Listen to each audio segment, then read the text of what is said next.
Alright, what's going on, guys? Welcome back to Lifeline Whiteout. It's Kevin or Fusion here, and we're actually back with Mr. Adams.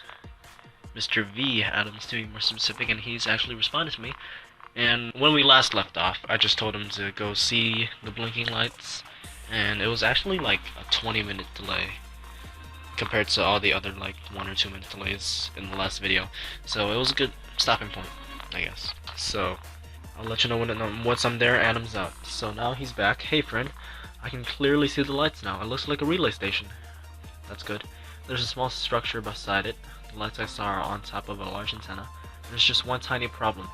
It's called there's a wide raging river between me and the beacon. I don't see any way across it. Any ideas? I don't want to swim across. Definitely not in freezing weather. I have to go back to the crash site, don't I? Oh my gosh. It's not worth the risk. That river could be really cold. I'm heading back. It'll take me a while to reach the hill and probably to hike up it. I'll call you know if I find anything in the meanwhile. Adam's out. Alright, this looks like it might be another pretty big delay, but I'll keep the video rolling. So, see you guys in just a bit. Alright, since we last checked with Mr. Adams, I just ate like a huge dinner. He hasn't responded for like 20 to 30 minutes, but he has now, so that's all that matters. So Adams is back. He's near the top of the hill. Hike up was hard would be an understatement. Merciless terrain exhausted me, and these boots I'm wearing, not designed for climbing, especially in Arctic conditions. Not warm either. I'm guessing this means that he's starting to get really cold, probably getting some hypothermia. I wish I had some proper climbing equipment that would have made the last stretch easier, but I don't have much choice now. Do I? Let's see. I gotta keep moving forward or upward. In this case, I'm gonna take it slow so that I don't slip. Speaking of slippery, this upper part is nearly all ice. Well, can't back now, because if we back down, there's nowhere to go. You can do it, Adams. You're right, I can. I'll be careful, I promise. Adam's out. Okay, well, I'm just getting huge miscommunications with this guy. Huge delays. Anyways, gotta wait for him again. Alright, so Adams made it. I think this was less risk than climbing the river, or swimming through the river, because he would have had a higher chance of like suffering hypothermia afterward. Either way, I'm analyzing this way too much, but he has climbed up the hill. It was hard but worth it. This hilltop is an excellent vantage point. That's good. Burning Wreck is straight ahead, but I've got another problem. I'm standing on the edge of a steep slope leading down to it, from about 70 degrees, I guess, if I had to guess. But it's covered in snow. It's hard to tell how deep it is, or if it's covering anything treacherous. But this slope is a straight line to the helicopter. Should I try it? Nope. Find a safer path. It's probably gonna tell me to another delay. Again. Everything around me is a frozen wasteland without any signs of life. It'll take a while to find a safe path. I'll let you know once I'm there. Okay, so I'm gonna wait for Mr. Adams again. It'll take a while, as per usual, but there's more time to work on homework, I guess. I'll see you guys in just a few. Alright, looks like Adams found a safe path down, but it wasn't an easy stroll. This freezing wind isn't helping. My fingers are numb, and my face is itchy and dry, but at least I didn't slip and fall, right? Yep, that's why I chose the safe path, buddy. Anyway, here I am, a few feet from the helicopter, or what's left of it. A couple of fires still burning, showing no signs of stopping. Wreckage everywhere. The helicopter was split wide open. The rotor blades snapped like they were just twigs.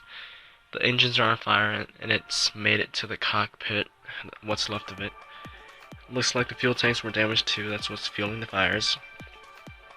Damn, they must have hit this hillside directly. Two bodies in the cockpit. Can't tell what caused the crash. It's all twisted metal. What were they thinking? Damn, what a waste. Let's search the bodies. We can search for equipment later. Both wearing helmets, I think. So charred and indistinguishable. Give me a minute. Alright. Another delay. Should be pretty short compared to the last one, which was like 10 minutes. Alright, a minute has passed. Sorry, I just got overwhelmed. I hope they died instantly from the impact instead of being burned alive. And who were they? What were they even doing here? Hey, look at this. One of them is wearing a jumpsuit just like mine. Patch is too burned though. I can't read the name, damn it. Let's go ahead and check to see if Adams is okay. Then we can check their pockets. It's just, what a horrible way to go. I imagine their last moments, the panic, the fear, the utter despair. But more than that, who were they? What if they were my colleagues? Maybe even my friends? Why can't I remember anything? Were they searching for me? Were they here to rescue me? Maybe not. But I feel bad about it, like it's my fault. I'm sorry. No, it's not your fault, man. And we're not gonna forget about them either. You're right, I want to bury them, but I can't even do that in all this ice and snow. I gotta keep going. What's that? Hey, there's a metal box at the far end of the cabin, but this fire is blocking the way. Man, it's so warm. Yeah, warm yourself up first, and then... Nice. Best feeling in the world. Still. Since I know what it's feeling this fire, I'm a little sick to my stomach. Just a bit. I think I hear a high-pitched beep. Yeah, let's get rid of the fire. He's alright now. Plenty of snow around. It's just a matter of quantity and time till I extinguish the fire. I'll let you know once I'm done. We don't know how long this is gonna take, but it's another delay. Hopefully, with this fire, he has a higher chance of survival now. Yeah, I think I'm doing pretty good. Whoever finishes the game, or whoever has finished the game, I'm not sure if you can even finish it, but hopefully I'm not making the wrong decisions here. I'll be back in just a second. Alright, so Adams has extinguished the fire.